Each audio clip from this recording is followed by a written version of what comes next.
Okay, guys, Bismillahirrahmanirrahim. We are continuing with the PHP lecture और I hope आप लोगों ने इस टाइम तक इंस्टॉलेशंस कर ली होंगी वैम्प सर्वर या जैम्प सर्वर की। ठीक है, एक दफ़ा मैं फिर आपको दिखा दूं कि हमारे पास वैम्प सर्वर जब ऑन हो जाता है तो we have control panel like this. Okay, sorry,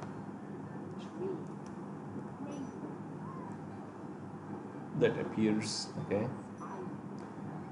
and we have to start Apache and MySQL।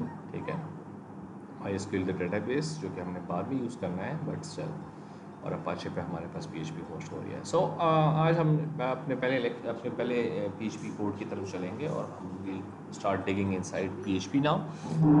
What we need to understand here is PHP हमारे पास एक सर्वर साइड स्क्रिप्टिंग लैंग्वेज है जो कि हमारी वेबसाइट की डायनेमिज्म की तरफ हमें लेके चलती है। ठीक है, और डायनेमिज्म का मतलब ये है कि रन टाइम पे आपके पास वेब पेजेस क्रिएट होना। ठीक है, स्टैटिक की जगह डायनेमिक पेज होना। ठीक है, अब डायनेमिक व्हाट हैपेंस इज, मैं आपको ज़रा पेंट में इसका हल्का सा एक प्रीव्यू दिखा देता हूँ कि हमारे पास नॉर्मली होता क्या है। Let's suppose we have a server side। okay, let's suppose we have a server side। okay, ये हमारा सर्वर है।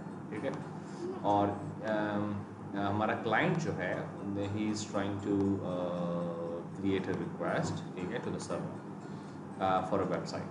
अब यहाँ से हमारे पास रिक्वेस्ट जाएगी उसके डिवाइस से, अगर वो मोबाइल है या लेट्स सपोज लैपटॉप है। ठीक है, यहाँ से हमारे पास डिवाइस के रिस्पॉन्स के लिए हमारे पास सर्वर जाएगी और वहाँ से वापस आएगी। अब सर्वर साइड स्क्रिप्टिंग का कंटेंट का फ़ायदा ये होता है, ये ज़रूरी होती है कि हमारे पास वो सर्वर के एंड के ऊपर अब एग्जीक्यूट होती है।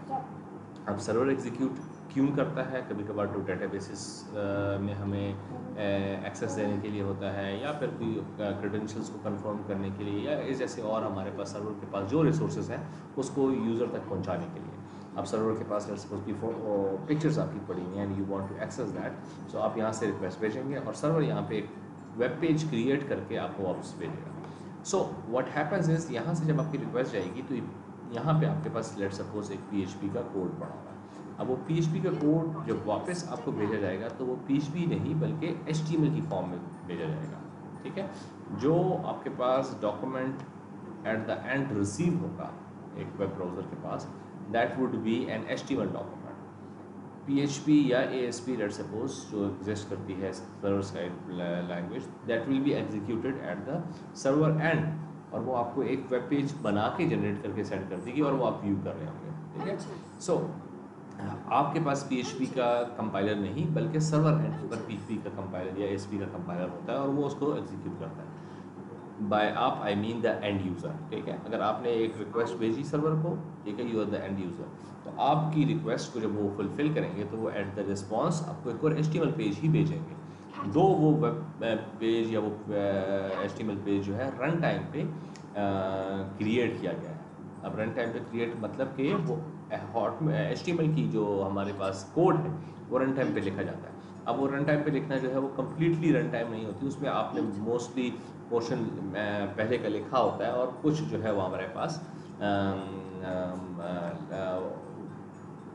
जो है कुछ हमारे पास एग्जीक्यूट होकर उस टाइम क्रिएट किया जाता है। ठीक है, actually it is coded language, coded structure जो कि हमारे पास लेट्स सपोज उसी टाइम क्रिएट किया जा रहा है। अब देखें, ये मेरे पास एक सैम्पल PHP कोड है। ठीक है, this is our sample PHP code. ठीक है, यहाँ से HTML बॉडी स्टार्ट हुई और I just keep paste it inside the text document. ठीक है, ओके, देखें हमारे पास HTML बॉडी स्टार्ट हुई और एंड हुई। ठीक है, और इसके बीच में हमारे पास PHP का स्ट्रक्चर इस तरह आता है। अब PHP का स्ट्रक्चर को लिखने के लिए जैसा आपके पास ये नज़र आ रहा है कि we have a question mark and an angular bracket, ठीक है, फॉलोड बाय PHP लव्स। ठीक है, और ये इसी तरह एंड होते हुए भी क्वेश्चन मार्क और ब्रैकेट किया जाए, तो हमारे पास हर PHP का कोड जो है इसके बीच में लिखा जाएगा। अब बाकी PHP जो है it is very much similar to C language. अब मैंने आप लोगों को प्रोग्रामिंग फंडामेंटल्स में हमने C देखी थी, तो that's why I have chosen PHP so that it has a similarity with that. Okay, and let's suppose ये हमारे पास एक खाली PHP कोड होता है, ठीक है, ये like this PHP start and PHP end tag, ठीक है, क्योंकि हमारे पास ये PHP का फाइल जो है ये बाकी जो है HTML के रूल्स को फॉलो कर रही होगी, ठीक है, मगर उसके साथ उसमें एम्बेडेड हमारे पास PHP का कोड भी होगा। ओके, अब PHP का कोड जिस तरह भी यहाँ पे एग्जांपल लिखी हुई थी कि एको लेट्स सपोज हेलो वर्ल्ड। अब इस टाइम ये यहाँ पे एक मिनट सॉरी, हमारे पास जो ये अभी लिखा हुआ है let's suppose echo hello world, ठीक है। अब ये फाइल को सेव आपने किस तरह करना है, ये हमारी खाली फाइल होगी, ठीक है। इसको आपने सेव किस तरह करना है और कहाँ करना है। सेव करते हुए जिस तरह हम इससे पहले .html करके सेव करते थे, अब जो है हम इसको .php करके सेव करेंगे, ठीक है, like this for example first .php, ठीक है, ताकि PHP।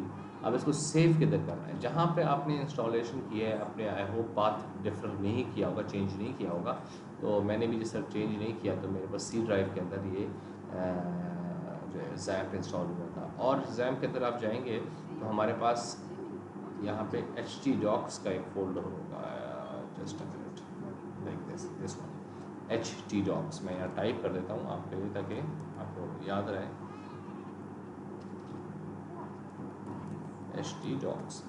htdocs के फोल्डर के अंदर आपने इस फाइल को सेव करना है, ठीक है।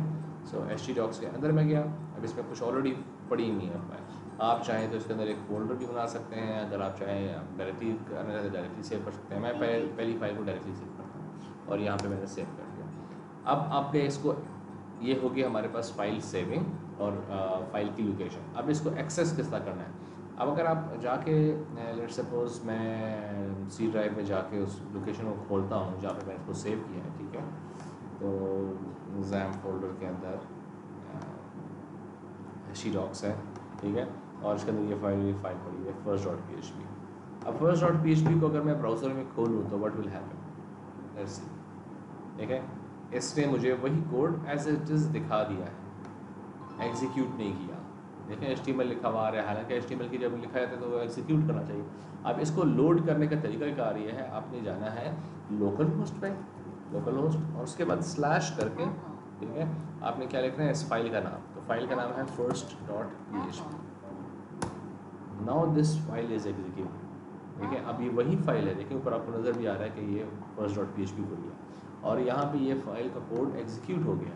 और अगर आप एग्जीक्यूटेड कोड को देखें, ठीक है, इंस्पेक्ट से, ठीक है,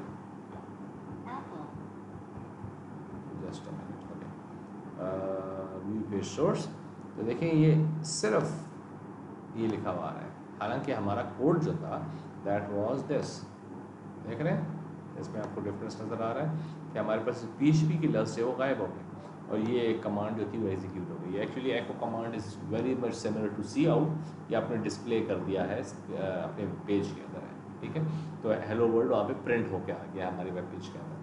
सो what I am trying to tell you guys over here is कि हमारे पास जब कभी कोई PHP फाइल बनाई जाती है तो वो जब एंड यूज़र को दिखाई जाती है तो वैसे HTML फाइल दिखाई जाती है लाइक दिस, हालांकि वो एक्चुअली होती PHP फाइल है।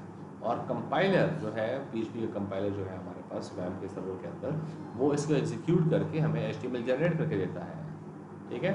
सो और इसको कॉल किस तरह करते हैं, we just type local host और उसके बाद फाइल का नाम, ठीक है। सो अब आप लोगों का पहला टास्क यही है कि आप लोगों ने इस तरह की खाली एक फ़ाइल बनानी है जिसमें आपने बिल्कुल सिंपल कोड लिखना है और उसको आपने एग्जीक्यूट करना है।